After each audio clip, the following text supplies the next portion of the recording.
here for measuring impact through social return on investment, or SROI, you're in the right place. So we have Bill Morris, who's the co-founder of Blue Star Recyclers, here today to talk about that. So Bill, I'm going to hand it over to you. It's all yours. Oh, thanks, Bonnie. And welcome, everyone, and good morning. First thing I wanted to do is to thank West Slope Startup Week for making this possible. And it's a great discussion, and we're happy to be part of it and share what we've learned over the last few years. Just as a show of hands, and it's hard to do, at least on my screen, but maybe you have a way of doing a thumbs up or a emoji or something. But I just wanted to see how many of you in the audience have actually had heard of Blue Star Recyclers prior to the week starting here. That way, it just gives me an idea of kind of how well we do at getting the word out. And for those of you that aren't aware, we just opened up operations on the West Slope last month in the Roaring Fork Valley. So we're heading your way in Grand Junction, maybe next. So we'll get started here. I'm very fortunate to have a good friend and a co-presenter in Stacy Burns. Stacy, you want to wave there? Stacy is the co-founder of, in fact, I'll just tee up this deck here so we can begin to get this going here. Let's see. And I just need can everyone see that okay? We sure can, yeah. Okay, so this is our session. By the way, this is Ian and Jack from our Denver facility, which is our largest facility, doing some of the work that we do at Blue Star. So introductions, as Bonnie shared, I'm Bill Morris, co-founder of Blue Star Recyclers, and I'll be sharing a little bit about our story. And Stacy Burns, the co-founder of the Colorado Institute for Social Impact here in Colorado Springs. And so we've had the good Stacy and I have the good fortune to know each other for quite a while, and I think we met at a Social Enterprise Alliance conference back in 2012 or something. So we've been in this space for a while. So the first thing we'll do is just share our story, because it for those of you that are considering starting a social enterprise, or those of you that are running one right now, or you're at scale or something, I think it's always helpful when social enterprises share their stories with each other. You found a lot of common threads, and we're certainly, I think, very, very typical of how these things get started. Our story begins with really two people, and I'm sitting here today with you because of these two people. The first one of these two people is a young man named Christopher Garcia, and in 2008, I met him at a Disability Services Day program. He and three other young men were sitting around a table in the back room of the day program facility where people with disabilities are served. And someone had the great idea to keep these guys busy by allowing them to take apart computers and some other things that were brought in. They weren't being paid, they weren't being trained really, they just were being kept busy. There was about 65 other people in this facility that were very high needs individuals, and they needed a lot of care. And but these four young men were in their mid-20s. They'd aged out of their special ed transitions programs, and they were coming to a place where honestly they didn't belong. So they were just being kept busy. And in the process of getting to know Christopher and the other three young men, I realized by watching them that they possessed innate talent for the task that they were doing. They were extremely attracted to the activity. They were, and Christopher especially was very good at it. He could take apart a computer in about 2 minutes. It still takes me about 10 minutes to do the same thing with a screwdriver. So, and I asked him how he learned to do it so well, and he said, I just taught myself. Went back to the office, grabbed their files, and realized that all four of them had a similar diagnosis. They were all on the autism spectrum. They had some secondary diagnosis, but autism was their primary diagnosis. I had to Google autism to really begin to understand it. And the first thing I remember reading was that people with autism were attracted to, and this isn't true for every person with autism, but it's a pretty good generality that they're attracted to tasks that are repetitive, systematic, procedural, and tactile, things that that they can kind of master and repeat it. And it's a way that a person with autism kind of gets comfortable and focused. And when they do that, they have a lot less anxiety with kind of the world around them. So the tasks seem to be beneficial. The other thing I read was people with autism experience about 90% unemployment. And that bothered me because I was looking at these 4 young men and thinking these guys had marketable skill. They should be working. They should have opportunities to work at the very least. And none of them had ever even had a job interview, let alone a job. So I became possessed with an idea to get them working. And through a number of things that sort of happened, I found a recycler in Denver that was willing to pay us 5 cents a pound to take apart their computers. We brought these 4 young men into an employment setting in a warehouse in 2008, in October of 08, and they began to work, and everything about them changed. I've never seen quite anything like it. It's when a human being has purpose, they just kind of light up like a Christmas tree, and this is what happened. And they became very focused and very good at what they were doing, and behaviors evaporated. And physically, Christopher in the day program setting had seizure disorder and would have a grand mal seizure almost every day. And so did Nathan, one of our other guys. Since they've been in the work setting, they have not had a seizure since. So it's been almost 12 years since they've had a seizure. And if you know anything about seizures, they really shorten your life. So it was very clear that moving into a work setting not only was good for them vocationally, but physically, emotionally, and mentally, it allowed them to focus and get very comfortable. We did this for a year. We added 2 more people. We were up to 6, and we were ready to become an enterprise. And I had the good fortune to run into these 2 people. And this was probably, there's a lot of serendipity in our story, but this one probably tops the list. Tony and Mary Fanon own a company here in Colorado Springs called Qualtech Manufacturing, and it's a metals company. And they had a truck parked out in front of their building on North Nevada, and it said Blue Star Electronics on it. And I just played a hunch and went in and asked him about the truck. I didn't know if there was any electronics for us to recycle or what, but Tony explained that truck was left by a tenant in one of his buildings that owed him about 9 months rent and left town in the middle of the night. And so they were stuck with this truck. They had a building full of electronics.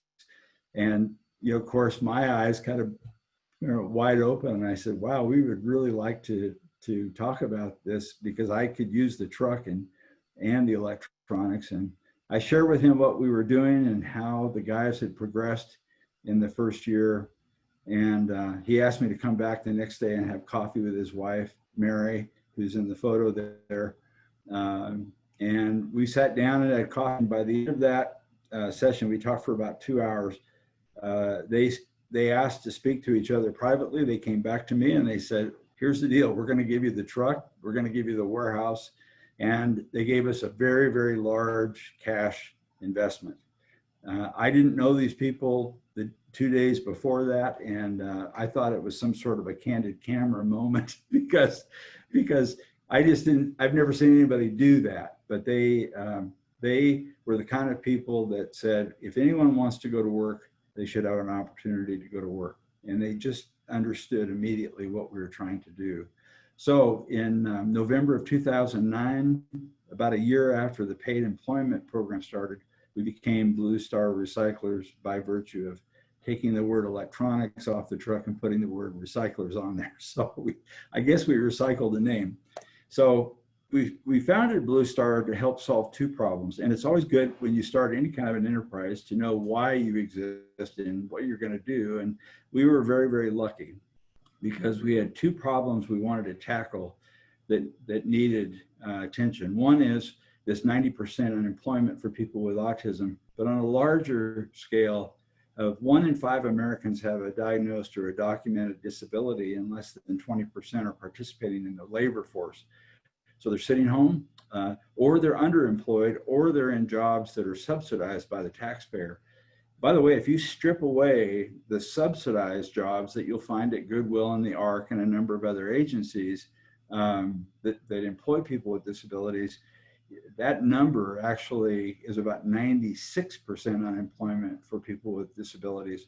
So it's very important to know that there are very few just real jobs for people with disabilities where they're working in a competitive employment opportunity. The second problem we wanted to tackle was the wasting of resources, because everything that goes in electronics can be recycled and reused over and over again forever. All the materials that go into electronics are recyclable, and globally, we only recycle about 17% of electronics that are electronic waste that is produced. So we saw that we had two elements to our mission. One was unwanted junk in unwanted electronics, and the other was people who were essentially unwanted. They were not being invited to the labor market. So we just took those two things and put them together and formed one solution. And our mission statement is recycling electronics to create jobs for people with autism and other disabilities. That's Mr. Dominic Dunbar, who was employee number 6 in that first year. We started Blue Star, by the way, with a couple of ideas in mind. I didn't want to be a nonprofit. We are a 501c3. We didn't start that way, but because we didn't know anything about electronics recycling, we didn't realize it was very difficult to generate a profit. After a year of exhausting that investment, we had to face the fact that we were going to fold or have to access some amount of philanthropy to get going. But I didn't want to run Blue Star as a traditional nonprofit and be dependent on outside funding. So the first thing we did was we made our employment model asset-based, which means very simply that if you have a son or daughter with a disability and they come to Blue Star for a working interview, we don't have any interest in their file or what their diagnosis in. What we're interested in is what's right with them. What are they interested in? What do they like to do? What can they do? And it's our job to find their assets and develop them. By doing so, we take an individual and make them more productive in terms of their ability to be independent and less dependent on taxpayer-funded benefits. By the way, when a person with a disability works, they save the taxpayer about $18.20 an hour. That's from the reduction that's their earned income displacing benefits. They're not in taxpayer-funded programs when they're working. And there's a little bit of, at the end of that, they actually produce, they pay taxes. So they go from being a dependent, complete dependent on the system to being either partially or fully independent. As I mentioned, we didn't want to be dependent on outside funding ourselves, so we ran Blue Star. We chose the social enterprise model, which is to cover our operational expenses through earned income. It took us 8 years to get to about 95% self-sustainability. I'm happy to say that in 2019, we crossed over the threshold from, I think, 98% self-sustainability, and last year we actually had a surplus just on earned income. That allowed us to use philanthropy to grow and buy equipment, and one of those examples is coming up to the Roaring Fork Valley. We used grant funding to expand up there. Lastly, on this win-win-win outcome is that we take waste, which typically had been making its way to landfills in places where it didn't belong, and transforming it into kind of fuel for positive environmental impact, positive economic impact, and positive social impact. And the way we measure that is we're very lucky, again, to be able to have metrics that we can look at every day. Think about this as a ticker. Every pound of electronics that comes in creates the next, triggers the next impact. So we just crossed 23 million pounds of electronic waste recycled. This is since our founding. 23 million pounds of e-waste recycled equates to 30 million pounds of greenhouse gas reductions, because when you recycle e-waste, you don't have to dig virgin minerals up out of the ground, which is really environmentally probably one of the worst things we can do. And by recycling that waste, we've been able to create, to date, I think we're at 52 employees right now with a diagnosed or a documented disability, working at Blue Star's 5 locations. And we'll get into this a little bit later, but our economic impact is just crossed. It was actually 15.8 million. If I take our the formula that Colorado Institute for Social Impact has given us, and we apply it going backwards, we're almost to 16 million in SROI. And Stacy will get in and talk about that a little bit later. This is the slide that I hope that everyone remembers, because this was the greatest discovery we made at Blue Star.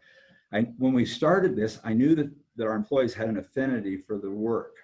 There was no question about that. What I didn't know was how incredible they would be as a workforce and in terms of reliability and productivity. Just to give you some idea, we went 6 years before we had our first person turnover. After 12 years, we were still at 0% absenteeism. We do not have employees that don't show up. They show up every day. They show up on days when we're closed, actually. When there's snow days and things like that, we have to drive them home. We've been averaging either no annual lost time accidents, but the highest number has been 1 in a year. And by the way, that's not the non-disabled workers. I've fallen off the truck a couple times and gotten hurt, so when it comes to safety, this is counterintuitive. People with disabilities actually are a lot safer. Why? Because they pay very close attention to detail and to the process of their task, and they don't cut corners and they don't rush. And if you look at most workplace accidents, it's caused really by an inattention to what we're supposed to be paying attention to. Lastly, this was the statistic that really shook us up. We had a third-party researcher come to Blue Star in 2015. He sat with the team for 3 months, and he recorded the minutes of the day that our production team was engaged in their tasks for which they were paid for. At the end of the study, he walked into my office and he was shaking his head, and he literally was white as a sheet. And he said, "Bill, I've never seen anything like this." He says, "Your team is 98.43% task engaged on the clock." And I said, "Man, that sounds really good." He goes, "Bill, the average American employee is exactly half of that, 49%. So the average American employee works about 30 minutes out of every phones, and we talk at the water fountain, and we do whatever we do. And when people are doing what they love doing and what they're good at what they're doing, they tend not to find reasons to not do the work. So we accidentally discovered a workforce that is literally hardwired for the work that we do. And that's been the part that's been so much fun, to get this information out to other employers. Temple Grandin, who's many of you are familiar with, she's sort of the face of the autism community, and right here in Colorado, her quote really, I think, explains it all. That work means everything to a person with autism, and they're certainly not the only ones that have that, but that a job is the most important part of the day. And that's why they don't miss work. That's why they don't show up late. That's why they don't goof off when they're on the job. The job means everything. So a quick couple slides about how we do what we do. This is how we generate our earned income as a social enterprise. And our earned income last year, I think, was $2.6 or $2.7 million.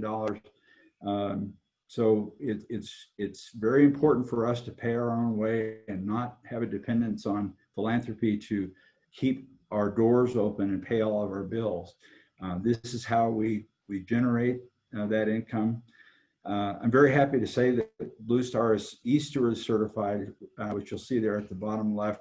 That's the most rigorous environmental health and safety standard you can acquire. We've been that since 2013, and it's very important to us to be beyond reproach on the environmental health and safety side. And we've never had even a non-conformity. So we take that very seriously because our industry does have some bad actors in it. So we want to make sure that we're different.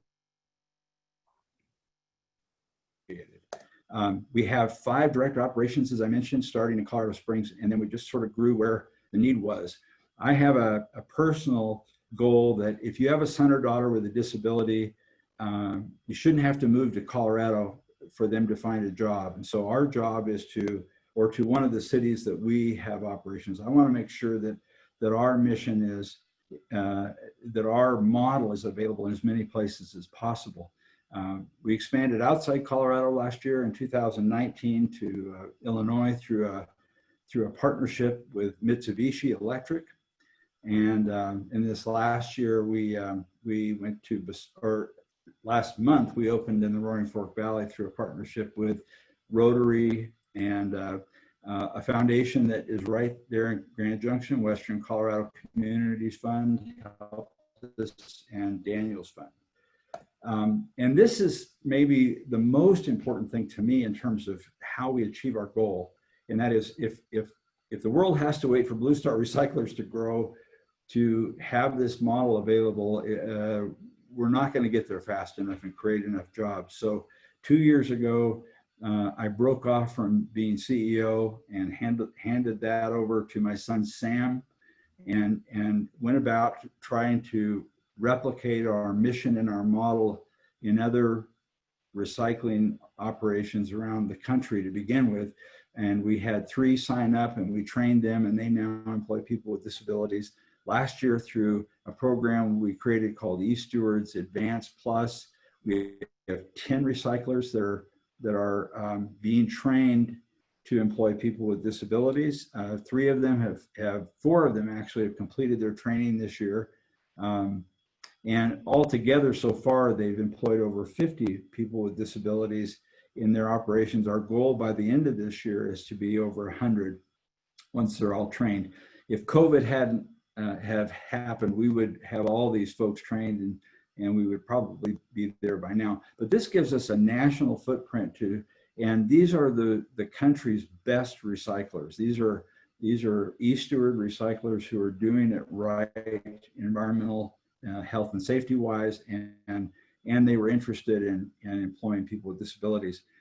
This last year, in 2019, we opened a program in Santiago, Chile, with a partner called Kiklos, and they now have 37 employees with disabilities. And we're working with AAA Autism in Cumbria in the United Kingdom. And essentially, all we're doing is just sharing what we learned with them to help them understand how to bring this workforce on and kind of turn them loose. Last slide for me is just, and this kind of is a segue to Stacy's presentation, is social return on investment was something I didn't know anything about until about 3 or 4 years ago when it was starting to be discussed at social enterprise functions. We knew that we were having impact beyond just our mission of employing people with disabilities. So that's what sits on the surface. And I could measure the taxpayer savings in a one-dimensional sense, as I mentioned earlier, at $18.20 an hour. But I knew that beneath that was a whole nother set of metrics that when a person with a disability goes to work, something more is happening that is measurable. And this is really what happens under the surface. And these are the categories that Colorado Institute for Social Impact measures in their study. And they did our study in 2018, and I'll let Stacy share how she does that. But what I'm most happy about is that going back to our founding and taking that formula backwards, we were, as I mentioned, over $15 million in social return on investment. So what that means is that, yes, when you go to Blue Star, you'll probably pay a recycling fee, but under this scenario, recycling doesn't cost, it pays, because when you spend $1 with Blue Star, we produce about somewhere around 250 in SROI. So with that, I am going to tee up Stacy Burns. And Stacy, if you want to just say next slide, I'll be the AV guy on this. Perfect, thank you. Bill, you did get one question of how did you discover that workforce? I didn't know if you wanted to just cover that again really quickly. Oh, thank you, thank you. As I mentioned at the beginning, and I may have sort of shot right over the top of it, the first 4 workers were in a disability services day program. If you have a son or daughter or a relative with a developmental disability, they'll sign up for benefits, and they'll generally will be placed into what's called day programs. So, and that's where they go typically about 4 hours a day to receive services. Unfortunately, because the taxpayers foot the bill for that, those programs are always overstressed and underfunded.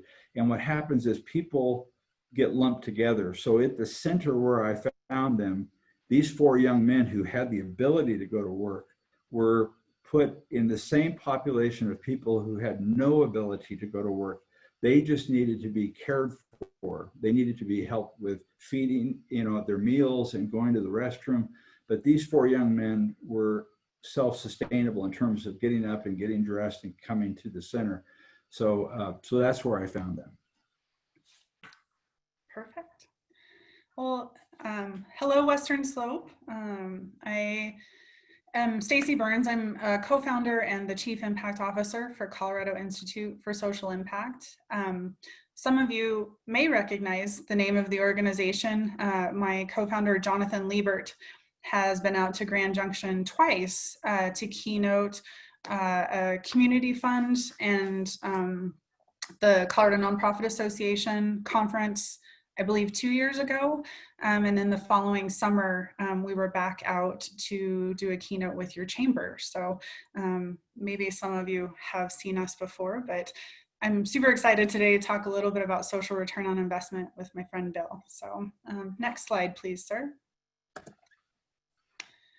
So just to give you a little bit of background on kind of how we see the social impact, what we call the 4th sector, coming about. And we've had these set entities and sectors of our economy for hundreds of years. So we've got obviously the public sector and government, but really when it came down to how you function and whether you do good or make money in the world, you really had 2 choices, and they didn't overlap a whole lot. You either went to work for a nonprofit, and we joke, you took a vow of poverty to do it, or you went to work for a for-profit, and you could make a lot of money, but maybe not feel very connected to your work and not very fulfilled. And so this 4th sector, we've been watching it evolve really over the last 15, 20 years. But in 2008, we saw this rapid increase in folks looking for ways to make their dollar go further, looking for ways for safety net organizations to have more reliable and sustainable funding, because when our economy is hurting, our foundations are hurting, and there's not always enough money. We're kind of seeing this now with COVID, where funders are doing their best to really create solutions and are mission-driven nonprofit organizations are well equipped, but there's not always enough money to go around. And so the average consumer now has an option with these 4 entities and a whole other variety of options to be able to support a business that does good in their community or in the world. And so just very quickly moving from left to right, social enterprise, which is exactly what Bill is a business that exists to solve a social mission. So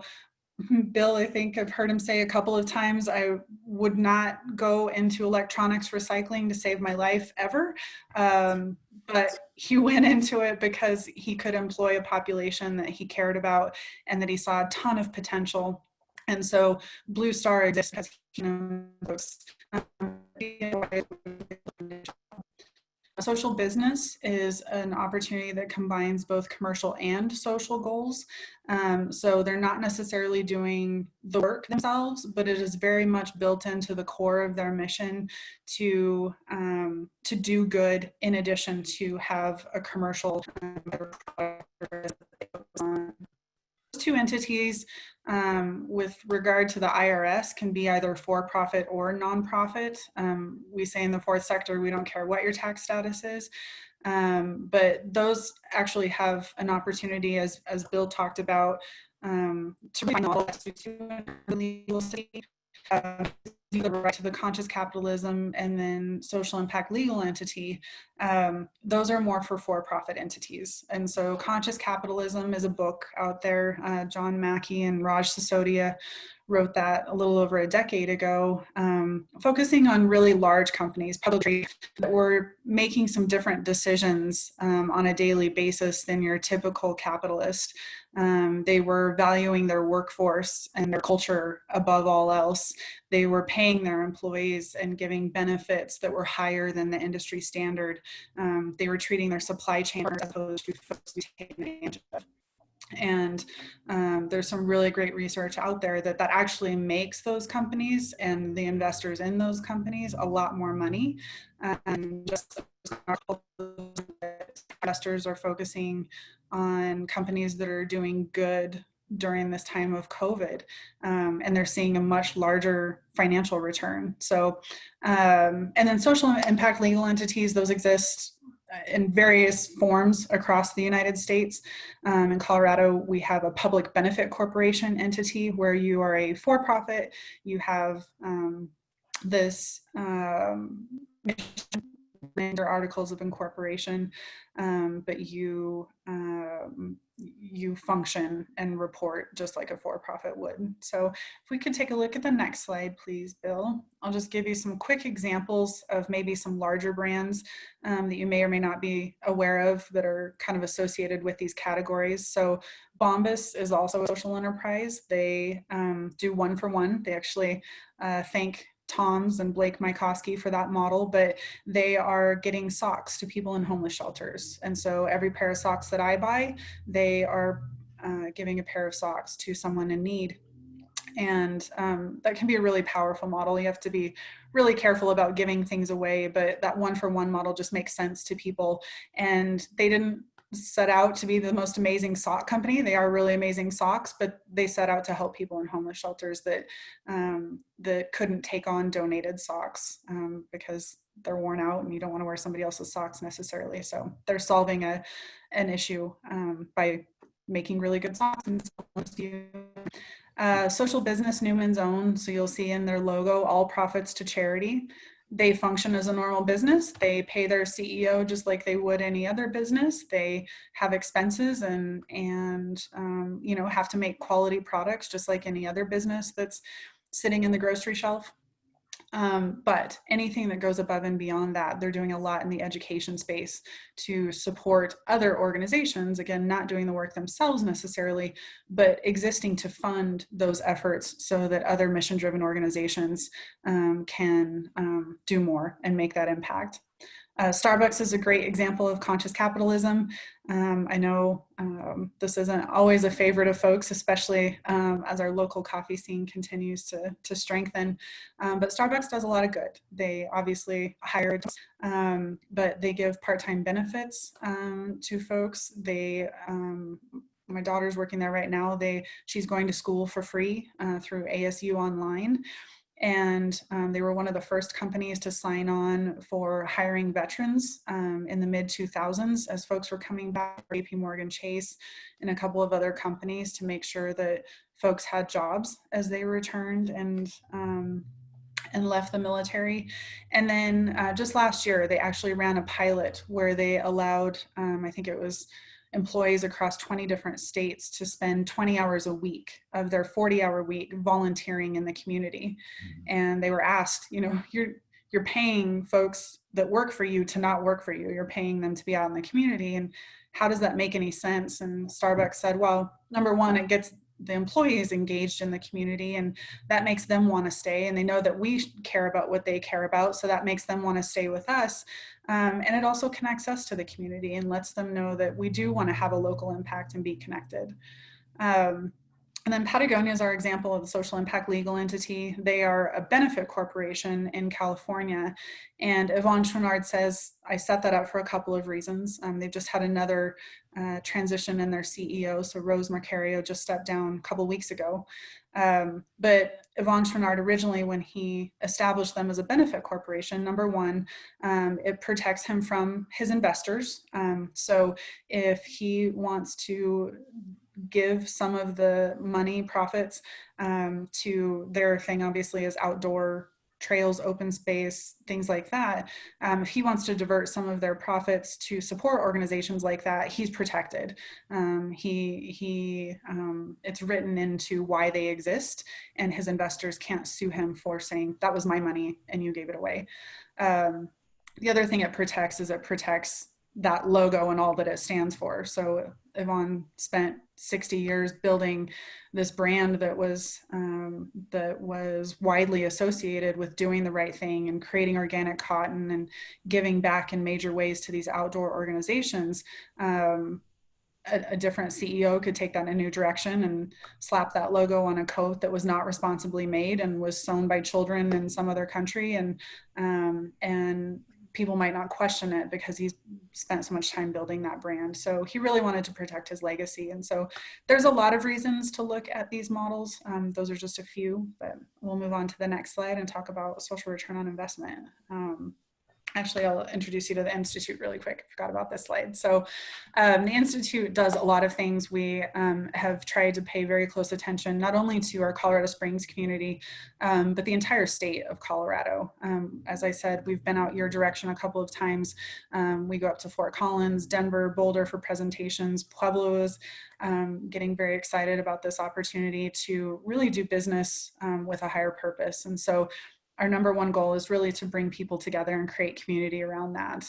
Back when I met Bill about a decade ago, I think we all just thought we were a really weird nonprofit business, combined something, weren't quite sure what to call ourselves.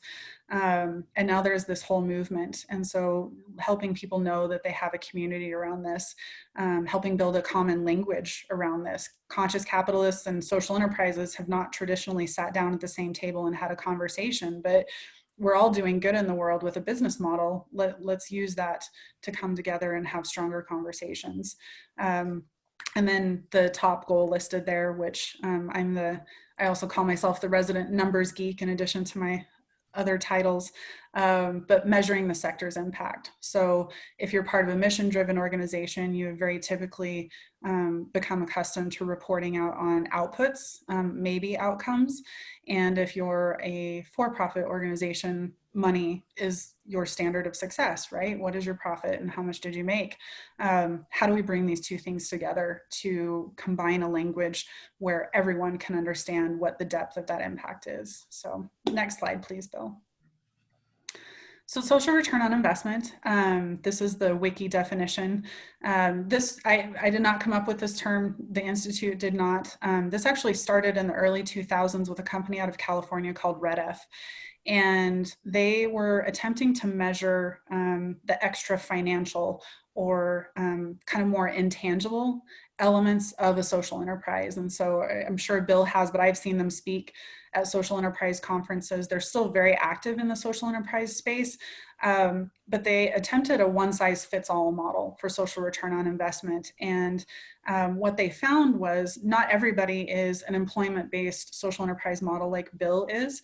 And so if you have different models and you have different populations you're working with, so Bill works with folks on the autism spectrum, someone else might work with homeless, someone else might work with veterans, there really is no one size fits all, and it dilutes the story when you try to do that. And so by being able to they abandoned the project ultimately. What they did create was the rest of the world picked up and ran with it. So in Scotland, it's actually written into government contracting processes that you have to have a social return on investment number. Australia also has a model for social return on investment. And so we're working hard to bring it back here in the United States. It's got a lot of potential, but it has been around for a while. I've been working on it just over a decade. And developing our model. So next slide, please. So these are our goals for social return on investment. We want to measure the sector's impact. We want to help social impact businesses understand their impact better. And I'll talk about that when we go over Bill's social return on investment here in a second.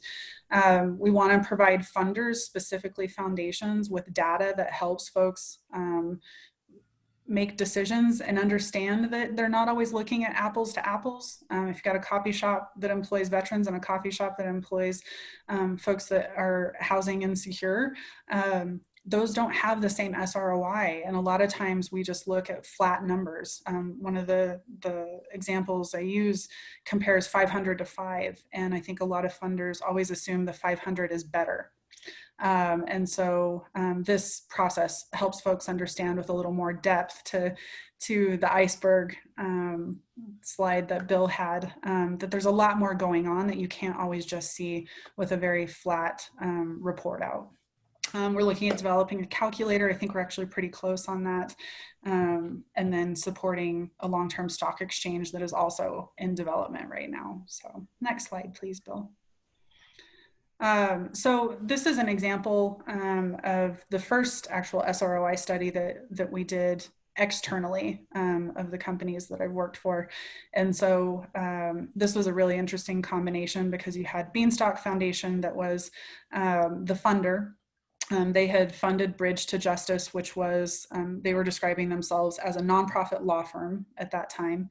And Beanstalk, the gentleman that started the foundation, he's all Wall Street. He's pure Wall Street. If you don't speak, it's tough to have a conversation with Ted. And we were having a really good conversation, and he just didn't believe me that SROI could be the things that we were telling him it could be, especially getting down to a number that says this is your dollar back and dollar back and a health impact.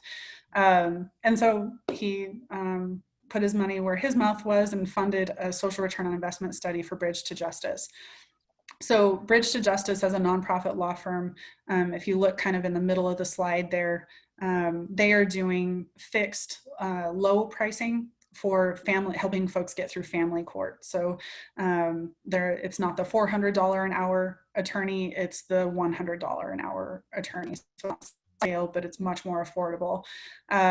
So we knew that they would be saving people money and trying to afford a full-time lawyer. Family court is messy. You're not entitled to a court. We knew that it was going to create bottlenecks in the court system if you were trying to have an attorney or trying to do it yourself. Associated with that. But the key element here is Bruce had one statistic. He had no other information that he could share as the founder of Bridge to Justice. Domestic violence is 40% of our cases. And so we took that number. He had hit the nail on the head. It was exactly 40%. And when you look at what that costs our community in health aspects, in DHS involvement and things like that, those numbers add up. And we discounted quite a bit for Bridge to Justice because obviously they were not the only one that helped that person get to drawing a legal line in the sand in that domestic violence situation. But even after all the discounting, it ended up being 1/3 of their SROI and over $1 million in savings to Boulder County. What this changed for Bridge to Justice is they can now describe themselves as a health impact organization. They can describe themselves as a public safety impact organization. Changed how they viewed themselves completely as a social enterprise, and that's exactly what they were. But they were gun shy because they didn't have any real diversity they were having. So their SROI 3 years ago was for every dollar spent, $3.20 is returned. Please. I think I get to talk about Bill now. Perfect. All right. So Blue Star Recyclers engaged us almost 2 years ago now when we finished their SROI. He really focused on being an employer. He doesn't care what their disability was, wanted to know what they would be great at, what they would enjoy.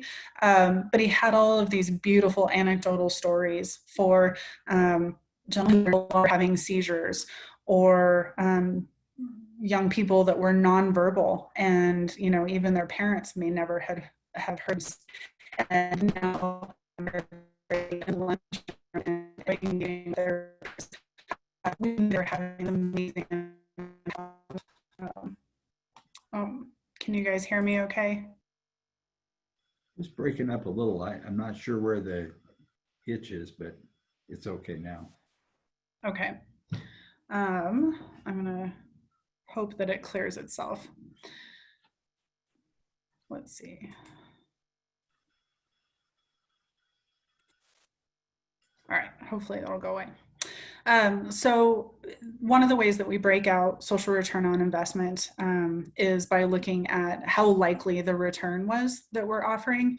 As you can see in Bill's return, the large majority of the impact that they're having is in the established category, which means he had really strong data to support it. Thank you for the feedback, you guys. I can see that. Let me know if for some reason I start breaking up again. But in the established category, those are the numbers that we have really good data from Bill for. We have really solid data or metrics to apply those, and the dollar value we feel good about. The probable and possible, it's not that it is less impactful. It's just that maybe the metric we had to use was a little bit older, or the gathering of data wasn't as sure as we would have liked it to be. And so for Bill's case, what ends up in that possible category and actually gives him some really strong numbers in both probable and possible is we did one of our partners designed a survey to go out to not only the employees of Blue Star, but also their parents, to really start recognizing what are some of the benefits that's come from your son or daughter working at Blue Star. And we were seeing amazing returns, some very significant information coming back stating that, their health has changed dramatically. Their belief about their value, their own value has changed significantly. Bill mentioned earlier, everyone needs a purpose. And it actually, there's so much research out there that shows that actually has health benefits as well. And so, but not all of the parents responded. And so what happened in the case of Blue Star is, for the parents that did respond with that information, that ended up in the established category. And then we were able to make some assumptions about the parents and the employees that we didn't have responses for, that we still were able to give him credit for in the probable and possible categories. So it shows that he's still having an impact, but maybe we didn't get all the data that we really would have liked to make that a for sure thing. When we started this process, we worked with an economist a little over a decade ago, and she said something that I will never ever forget, which is being an economist, you're just really great at making educated guesses. You never know what's actually going to happen, but you take a lot of really good information and build the best framework and structure for that you can. And we've taken that with SROI and created that in those probable and possible categories. Bill's categories as broken out according to taxpayer cost savings, and then you've got employment economic contributions. He has really strong, you'll see those are very well balanced. The family savings is the one that's a little bit lower. that was only because so much went into these categories that human service savings, to Bill's point earlier, they're not sitting in tax funded day programs all day. And so you're not having to have, someone paid to check in or respite care or whatever the case may be. Well-being savings, we saw some significant impacts that actually came through from the survey on being able to feel better about their health and actually be more active in their own health, not just have an absence of symptoms, but take better care of themselves.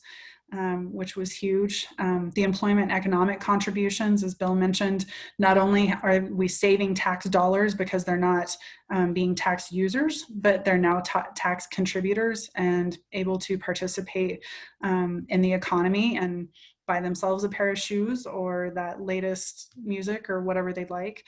And the taxpayer cost savings, the piece that goes into that, it truly is, these folks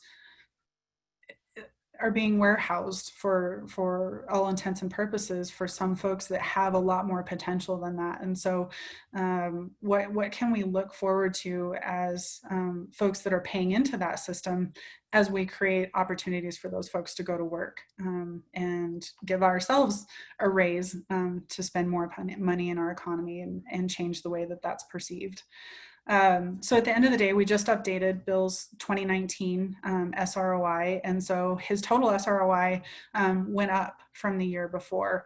And his per dollar invested is incredibly strong. They had a ton of growth last year. And because we believe financials are a part of the SROI story, you'll see variations across years. That's okay.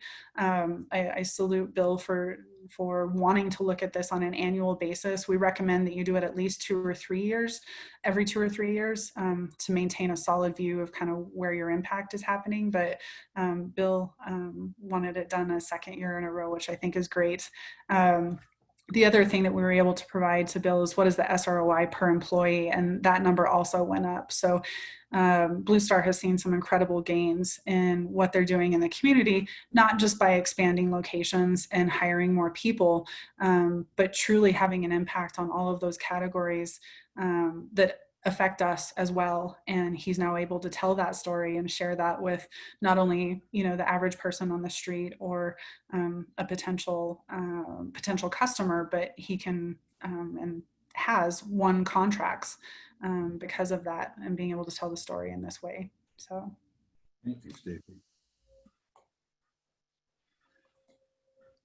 I just wanted to chime in with one thing because this is there has to be a kind of a practical payoff to everything that we do. And I can tell you that we've won 4 major contracts, a total of 6, but 4 major contracts because I was able to share these SROI study metrics. City County Denver is our biggest account. They wrote SROI as one of their, right into their RFP. VF Corporation, as many of you know, we're happy to have them based in Colorado now. They chose Blue Star nationally to serve their account. Our SROI was the primary reason they chose us. DeVita Corporation, Denver Water, and Pitkin County. So I can tell you that between those, there's actually 5 there. That's probably at least 25 to 30% of our incoming revenue every year. And those contracts were made possible by being able to quantify our impact.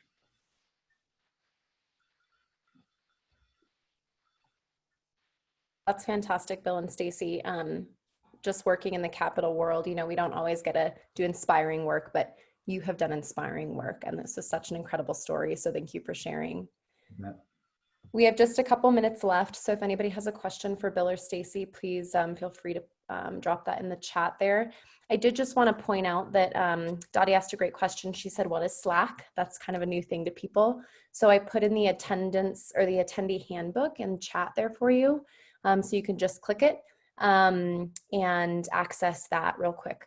And then we have one question here. What are the challenges you are facing to scale your model? And this is for Blue Star specifically. Yeah, we've gone through between about 2017 and 2019, we sort of had to learn how to share what we've learned. And the biggest challenge was knowing who to partner with.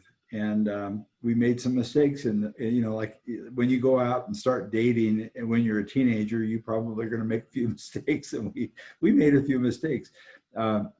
We found out that not everyone who says they want to do good in the world wants to do good in the world. And so I became a lot more versed at looking at demonstrated behavior. So what have you done up to this point? And I think that's it. And if our story teaches any of you anything, I'd like to leave this as maybe a thought, is that we didn't know anything about electronics recycling or employing people with disabilities. I didn't when I started this. We learned it as we went.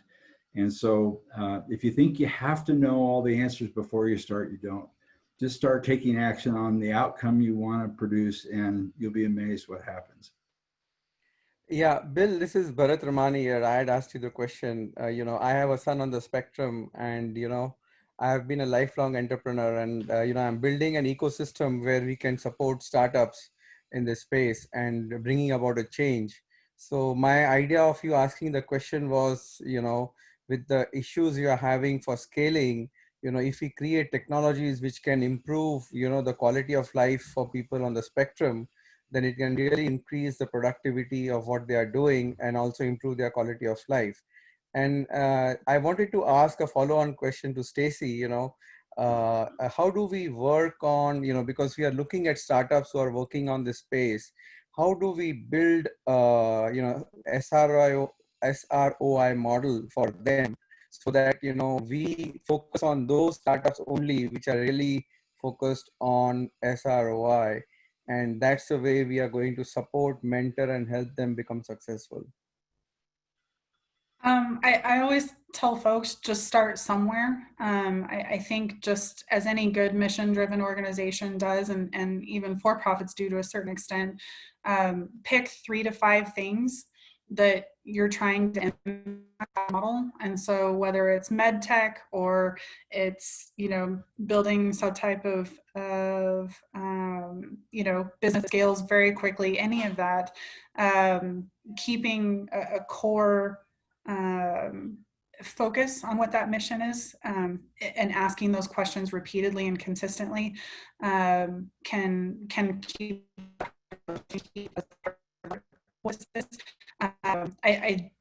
I would add in, I think that the Public Benefit Corporation offers a great opportunity for startups, because it allows you to be, to have investors and to take folks on just like you would with any C Corp model. Very aware of the age, people on, there goes my speaker again. As you take people on, you can, they're already familiar with the fact that you're going to be doing good with some of that money. And I think that helps with the conversation as well. Great. And how easy or difficult it is to build a calculator, you know, so that we can do it and, you know, get, you know, so in the early stages of when we're talking to them, we start working with them on SROI, and based on where, you know, there is a break-off point for us to help them, we will be breaking off at certain SROI, which we are expecting from them. So how easy or difficult it is to build an SROI into the system of our, you know. So what we do, we help folks set them up. If folks want to have this as part of what they're doing from the beginning, what we'll do is we'll go out and look for different metrics that we can inform on how they're going to track that data, and we'll set up the spreadsheet, I think in terms of spreadsheets, but set up the tracking system so that you can keep an eye on those things as you grow. And then I think as the calculator, I'm looking at a question from Dottie as well, but the calculator hopefully will help folks think that way also. And so if you are looking to have a much larger SROI, because that's what your investors are wanting, then you can find certain metrics that are going to provide that higher SROI. Others are going to provide a more consistent SROI. And so as we build out the calculator, or if you engaged us, there's not a lot of other organizations that we're aware of that are doing social return on investment. I do recommend that at some point, whether it's as you're starting it or as you're evaluating it later, that you have a third party take a look at that, because sometimes you're just a little too close to it. But I think building it in, it's asking yourself, what is the impact that you want to have, and then finding that 3 to 5 things that are going to help you measure that and help you know that you're on track. So just as you set any strategic goal with KPIs, you can do the same with social return on investment. Thank you. And real quick, just to give you an idea, we're very similar to Bridge to Justice, because if you look at our annual report in 2018, we show about $250,000 in at the time, what we were measuring our social impact. After the study was done, it was 2.5 million.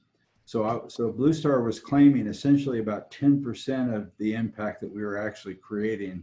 But there's no way for us to have known that until the study was done. So I can't recommend it enough.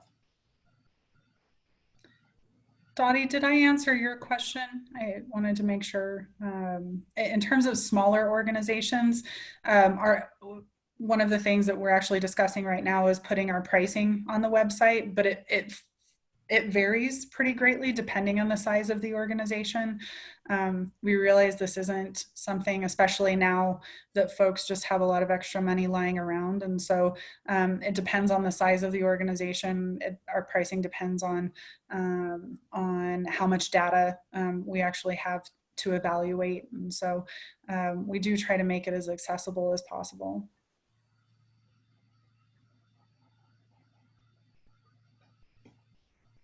Any other questions that we can answer?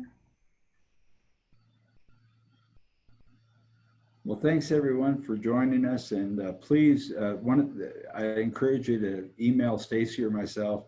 One thing I love about the social enterprise world is that we share with each other what we've learned for the greater good. So please don't hesitate to contact us.